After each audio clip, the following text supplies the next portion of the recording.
Welcome to Fun Facts Daily, your source for just the good stuff. Monday through Friday, we're bringing fun facts and news you can use, all carefully curated to uplift and inform. So give yourself a break, relax, and learn something awesome in just a few minutes every day. Hi everyone, I'm Kyle Wood, and today we're going to be learning about the amazing and ancient game of chess. But before we get into the facts, let's warm up our brains with a little challenge to see if you can tell fact from fiction. Consider this. We all know the game ends with the word checkmate, but it's widely believed that the term comes from the ancient Persian phrase shah mat, which they say literally translates to the king is dead. It sounds perfectly logical. The king is defeated, so he's dead. But is that the actual translation or a popular misunderstanding? We'll find out at the end of the episode.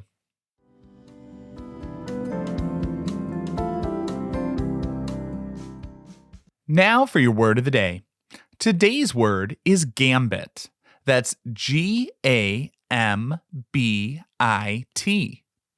In chess, a gambit is an opening strategy where a player intentionally sacrifices a piece, usually a pawn, in order to gain a different, more important advantage. This advantage might be better control of the center, faster development of other pieces, or an open line of attack to the opponent's king. The word gambit comes to us from the 17th century Italian word gambetto, which means a tripping up, as in tripping someone with your leg. This, in turn, comes from the Italian word gamba, meaning leg. The term was first applied to chess by a Spanish priest, Ruy López de Segura, in 1561. He used it to describe a move that trips your opponent by luring them into taking a pawn, which then allows you to gain a better position or launch an attack. Famous examples include the King's Gambit or the Queen's Gambit. It's a high-risk, high-reward strategy that often leads to a very exciting and aggressive game. The word has also passed into our general language, where a gambit means any initial move, remark, or action that you take at the start of something, often with some risk to gain an advantage.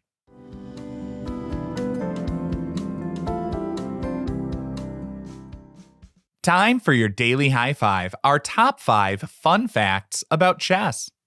Number 1. The number of possible chess games is greater than the number of atoms in the known universe.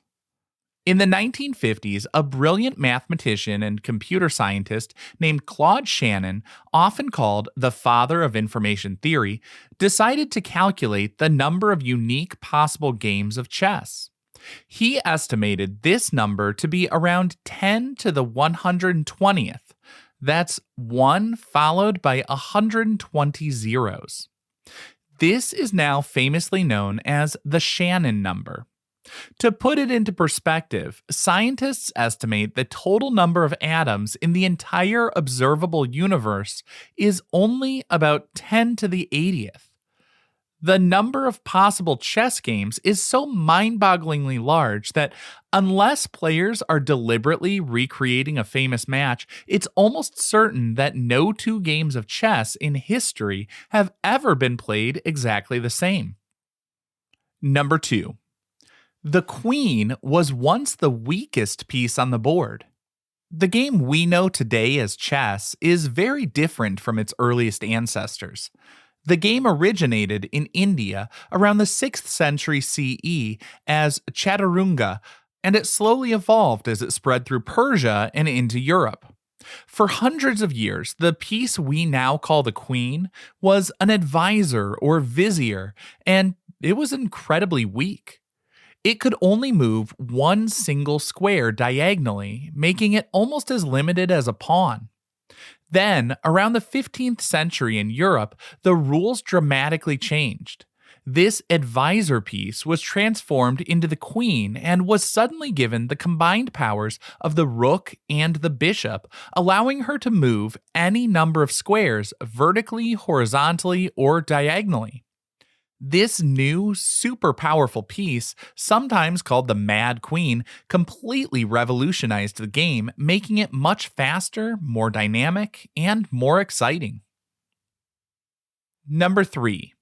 A chess playing machine fooled the world for over 80 years. In 1770, a Hungarian inventor named Wolfgang von Kempelen unveiled a stunning creation. He called it the Turk. It was a life-sized mechanical mannequin in a sitting position, dressed in Ottoman robes, placed before a large cabinet. This automaton, it was claimed, could play a strong game of chess against any human challenger.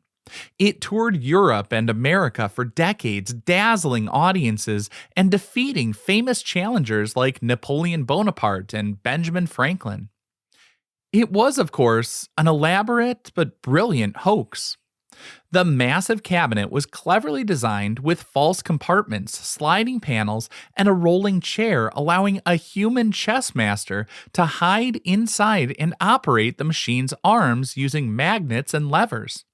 The illusion was incredibly sophisticated for its time, with complex clockwork machinery designed to misdirect audiences. And it worked for over 80 years until the 1850s, long after its creator had passed away. Number 4. Chess is officially recognized as a sport by the International Olympic Committee. It may not be the first game that comes to mind when we think of sports. I mean, on its face, chess doesn't appear to require intense physical exertion. But in 1999, the International Olympic Committee officially recognized chess as a sport. The reasoning is that chess requires a huge amount of skill, intense concentration, and incredible mental endurance, placing it in the category of mind sport, similar to the game of bridge. Competitive chess is very physically demanding. A top-level chess grandmaster in a high-stakes tournament can burn up to 6,000 calories in a single day just from the stress, concentration, and elevated heart rate and breathing. They have to be in peak physical condition to maintain that level of mental focus for hours on end. And our fifth and final fun fact for today: the longest possible chess game is over 5,000 moves long.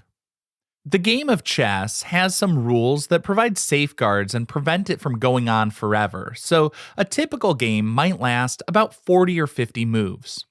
Now, one of the most important safeguards to keep it that way is the 50 move rule, which states that if 50 consecutive moves are made by each player without a pawn being moved and without a piece being captured, either player can claim a draw. This stops players from just shuffling pieces around endlessly. But when you start putting these kinds of rules in place with hard numbers, people like to calculate just how long could a game go. Mathematicians have calculated the absolute maximum length of a game if players were cooperating to make it last as long as possible. By strategically moving pawns one at a time, which resets the 50-move clock, and making captures only at the last possible moment, the longest theoretical game, while still following all the rules, is 5,899 moves. Of course, that number is based on the 50-move rule, which says that either player can choose to call a draw after 50 moves, but that's optional. There's a hard limit at 75 moves, so some say the real upper limit would be 8,848 moves. Either way, it would be one very long and probably very boring game to watch.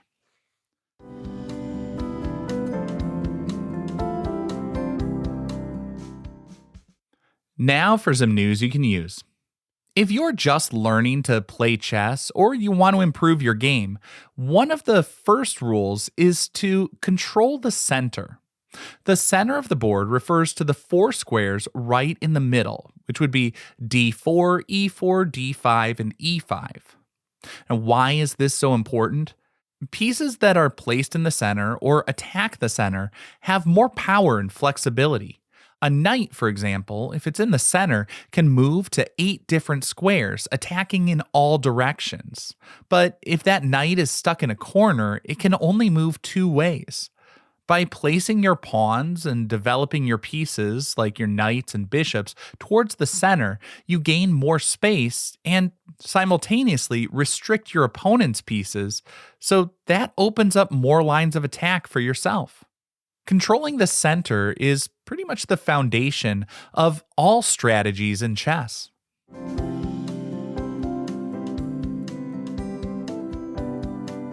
Now for the moment you've been waiting for. At the beginning of the episode, I asked if the term checkmate literally translates to "the king is dead." It's very commonly said, and it sounds about right, but turns out it's a fallacy.